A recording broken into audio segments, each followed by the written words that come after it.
On my wedding day there was an empty chair in the front row. It was meant for my dad. Everyone saw it. Some people looked away. Some whispered excuses they didn't believe themselves. I kept telling myself he was just late. Maybe traffic. Maybe something unexpected happened. But minutes passed. Then the ceremony started. And that chair stayed empty. My dad wasn't stuck anywhere. He wasn't hurt. There was no emergency call. He didn't even try to explain. While I stood there smiling, saying my vows, a part of me kept breaking quietly. Not loudly. Not enough for anyone to stop the wedding. Just enough to remember. Because deep down I already knew the truth. He didn't miss my wedding. He chose not to come. And what hurts most is this. I didn't find out why that day. I found out weeks later. That morning was supposed to be perfect. I woke up early, already smiling, already nervous in a good way. The house was full of noise. Laughter, footsteps, people getting ready. Everyone kept saying, "This is your day." I believed it. I thought about walking down the aisle. About saying my vows. About looking up and seeing my dad there watching me proud. I imagined that moment more than anything. While I got dressed, I kept checking my phone. No message. No call. But I told myself not to worry. He'd be there. At the venue, I kept looking toward the entrance. Every time someone new walked in, my heart lifted for a second. Then dropped. People noticed. They leaned in and whispered things like, "He's probably parking. He'll be here any minute." I nodded and smiled. When the music started, I took a deep breath and walked forward. I focused on the aisle. On the vows I had practiced. On not crying. I smiled the whole time. I said every word clearly. I did everything right. But inside something felt off. Like a piece of the day was missing. And no one knew what to say about it. I didn't find out the truth right away. After the wedding, people stopped asking where my dad was. Life moved on like it always does. I tried to move on too. Then weeks later it came out in the most casual way. Not an apology. Not a serious talk. Just a comment said like it didn't matter. Someone mentioned my brother's trip. Hey, son, beaches plans made months ago. And then it clicked. My dad hadn't missed my wedding because he couldn't come. He missed it because he didn't want to cancel my brother's vacation. That was the reason. No emergency. No problem. Just a choice. I remember sitting there replaying my wedding day in my head. The empty chair. The waiting. The excuses people whispered for him. All of it suddenly made sense. What hurt most wasn't Hawaii. It was knowing he never even tried to explain. Never called. Never said sorry. I wasn't angry at first. I was quiet. Because once you realize someone chose something else over you, there's nothing left to argue about. You just see things clearly. After that, I started thinking about the past. Not just the wedding. Everything. There were so many moments I had brushed off without realizing it. Birthdays where plans changed last minute. Important days where he said, "Next time." Times I was told to understand, to be patient, to not make a big deal. My brother always came first. His plans mattered more. His disappointments were treated like emergencies. And I told myself it was normal. I told myself I was being dramatic. That this is just how families are. But standing there remembering all of it, I saw the pattern clearly. It wasn't about one trip to Hawaii. It was about years of quiet choices. I was always expected to adjust. To be flexible. To be the one who didn't complain. No one ever said, "Your moment matters too." No one ever stopped to ask how it felt. That's the thing about favoritism. It doesn't always come with shouting or insults. Sometimes it comes with silence. And that silence teaches you where you stand. The months after the wedding were strange. My dad never brought it up. He talked to me like nothing had happened. Normal calls. Normal messages. Casual conversations about everyday things. No explanation.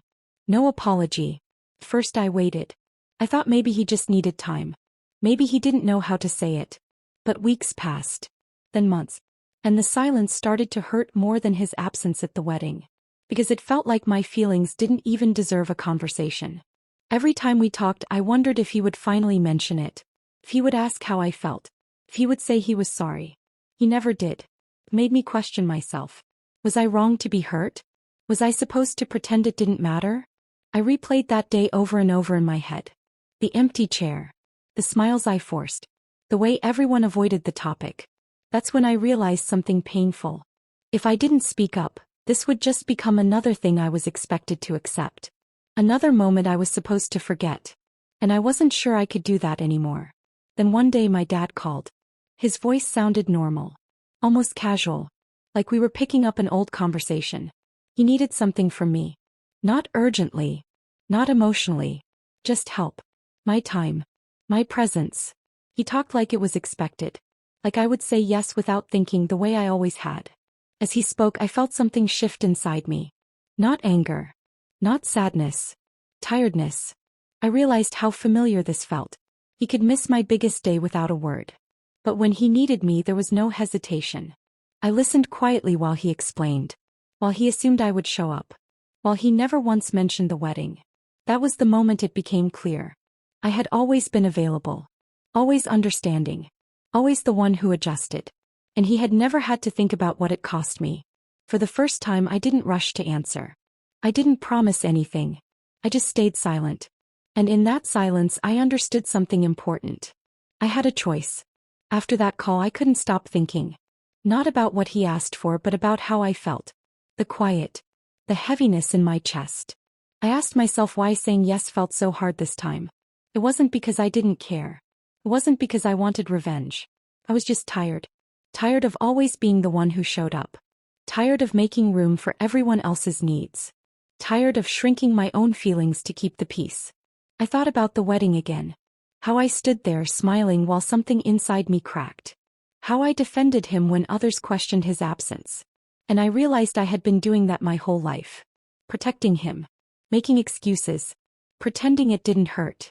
For the first time, I asked myself a different question. Not, what will he think? But, what do I need? The answer scared me. Because choosing myself felt unfamiliar. It felt wrong. It felt selfish. But it also felt honest. And I knew that if I said yes again, nothing would ever change.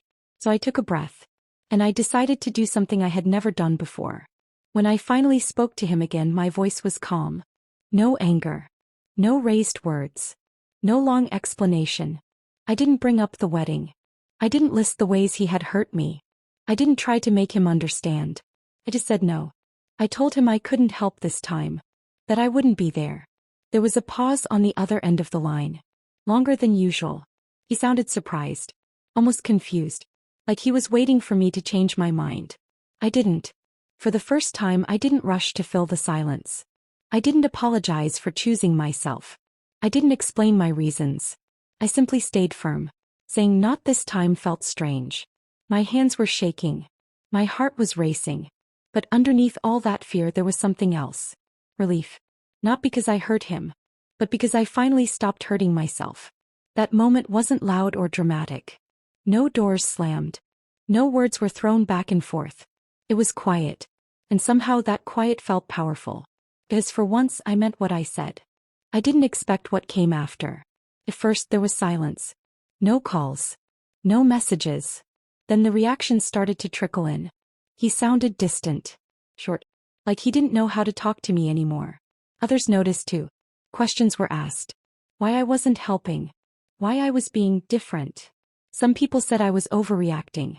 That I should let it go. That family means showing up no matter what. But what they didn't see was how easy it had always been for them to say that. They weren't the ones being skipped.